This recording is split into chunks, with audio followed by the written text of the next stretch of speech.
Clemence Mwandambo. Yaani Tanzania ndo linchi, yani ni linchi ambalo hata alieleweki linaelekea wapi yani. Yaani linchi linakwenda mbele, linarudi nyuma, linaenda juu, linashuka chini. Yaani linchi halieleweki. Na kweli hii Tanzania haieleweki. Haieleweki penye iko. Yaani anyway, sikiliza kwanza penye anasema ndio niweza kukuelezea ni nini ambacho kinaendelea. Msikilize Clemence Mwandambo. Yaani wanasiasa wanachokifanya ni kupambana tu wapate vyeo basi. Lakini linchi leo wanalipeleka wapi hawajui. Yaani wanachotaka ni kushikilia vyeo tu basi. Yaani linchi hata alieleweki yani. Kama ni boya linaelea kwenye maji, alieleweki linaelekea mashariki, inaenda kusini, inaenda magharibi. Yaani linchi alieleweki, yani alieleweki. Yaani mimi mpaka linanichosha jamani. Nachoka baba yenu Clemence Mwandambo, nachoka mimi. Na hili linchi yani, nachoka. Hawaelewi ni elimu gani nataka iwape wanafunzi. Hawaelewi ni uchumi wa aina gani wawe nao. Yaani havieleweki kabisa. Vile umemsikiliza Clemence Mwandambo, utasikia kweli huyu jamaa kabla tutaingia upande wake mwingine wa pili. Lakini for now, information that is there ni kuwa Clemence Mwandambo ametekwa.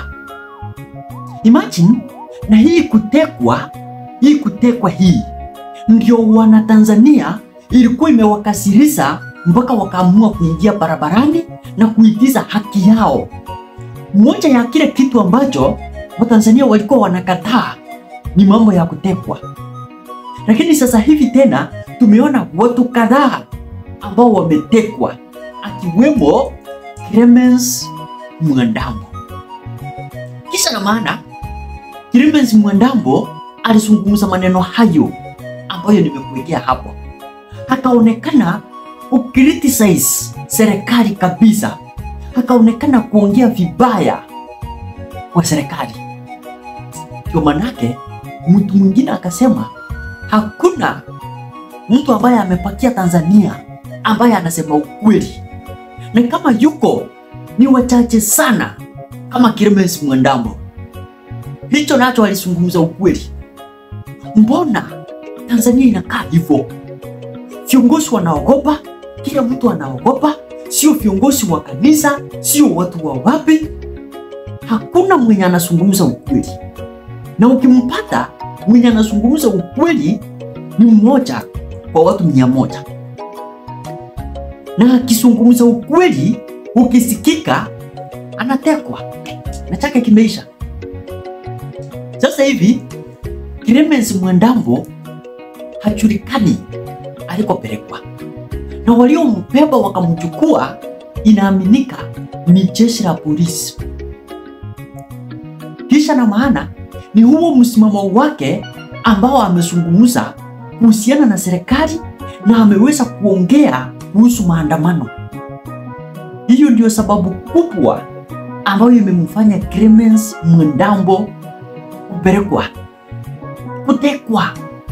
Tuseme hata kupelekwa gerezani, maana hatujaambiwa kapelekwa polisi ama gerezani ama wapi.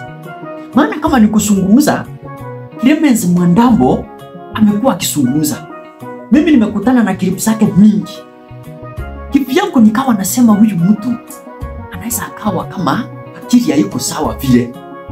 Maana yale mambo mengine ambayo alizungumza nitakuletea baadaye.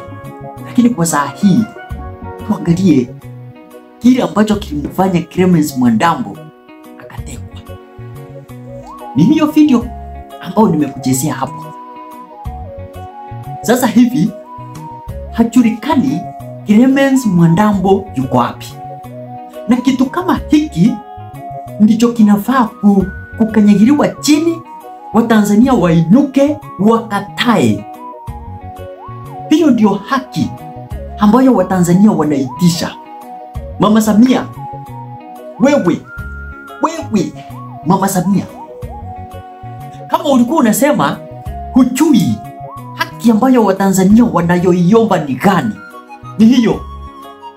Wakati mtu anazungumza, anafaa awe na haki yake ya kujieleza njia yoyote ile vile ana feel like. For example, Clemence Mwandambo haielewi Tanzania inakaa namna gani. Mara inapanda, inashuka, inaenda huko, inaenda sijui wapi, yeye haielewi. Anapozungumza ile kitu ambacho iko kwa moyo wake, kutoelewa kwake Tanzania inaelekea wapi, inakaa vipi, viongozi wake wako vipi, ametekwa. Amepelekwa sasa mahali unaweza pata yuko, anatandikwa, anaumizwa, anapigwa, anafanyiwa mambo ya ovyo. Mimi namwambia Samia Suluhu Hassan, maana alikuwa anajisima data, akiuliza eti hao wenye wanaandamana wanataka haki gani ambayo hawajaiona. Haki moja ni hiyo ya kukam out, ujieleze, uzungumze kile kilicho moyoni, wacha kiisie hapo. Kama wewe Mama Samia Suluhu Hassan hautaweza kukitengeneza vile anataka, wacha tuishie hapo. Amezungumza, iise. Kwa nini akizungumza hatekwi? Hiyo ndio swali. Ni kwa nini mtu yeyote yule ambaye atatokelezea azungumze maoni yake na yawe ni kinyume na vile wewe Mama Samia unataka, kwa nini anatekwa? Hiyo ndio kitu ambayo inatakikana kuisha na iwekwe kwa kaburi la sahau ndani ya Tanzania. Mimi sometimes nashangaa. Mama alisema data, akasema ajui. Sasa wacha tuwe tunamwambia siku baada ya nyingine ile haki ambayo Watanzania wanaitisha ni nini. Tumwambie ya kwanza, nishamwambia. Wacha watu wawe na ile freedom ya kuongea. Sasa watu wanaishi na uoga. Halafu unasema eti watu wako na raha, watu wako na amani. Tanzania vipi? Amani imetoka wapi? Ni uoga, sio amani. Hebu msikilize Clemence Mwandambo.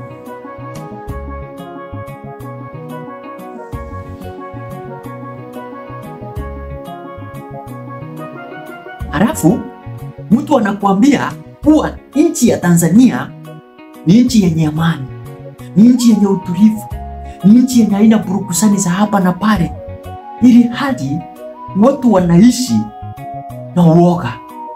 People don't talk.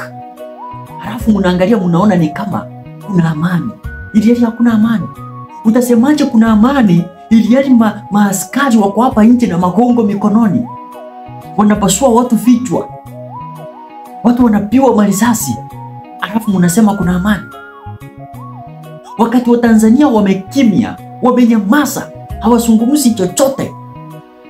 Serikali inapita ikiwa inafurahikia ikisema Tanzania ni nchi yenye amani, kwa sababu kuna utulivu, kwa sababu watu wametulia. Wacha niwaambie ndugu zangu, hata ukienda kwa maji yenye kina kirefu, ukienda katikati ya bahari ama kwa ocean, mahali popote pale kuna maji mengi sana, utapata yale maji yako na utulivu. Lakini hayo maji yenye utulivu ndio yenye ni maji makali na ni maji dangerous. Ni maji yenye yanaweza kukua at any time. Kuliko ukienda kando ya ufuo wa bahari, unaona maji yako na mawimbi, maji yanapiga, unaweza ukasimama hivi ukaangalia ukaona hii maji ni kali, itakupiga ikuangushe chini. Lakini ukikanyaga hakuna hatari yenye iko hapo. Maji unaingia ni miguu peke yake iko kwa maji, mwili wote uko nje. Lakini nenda mahali kuna utulivu, ndio kuna hatari. Sasa nchi ya Tanzania vile ilikuwa inaonekana iko na utulivu, hapo ndio kuna hatari.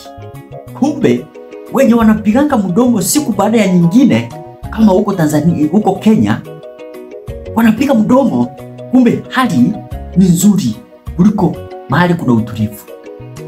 Lakini sasa imefika wakati tunasema huo utulivu tunauondoa. Lazima kelele ingie hapo, lazima fujo ingie ili haki iweze kuonekana.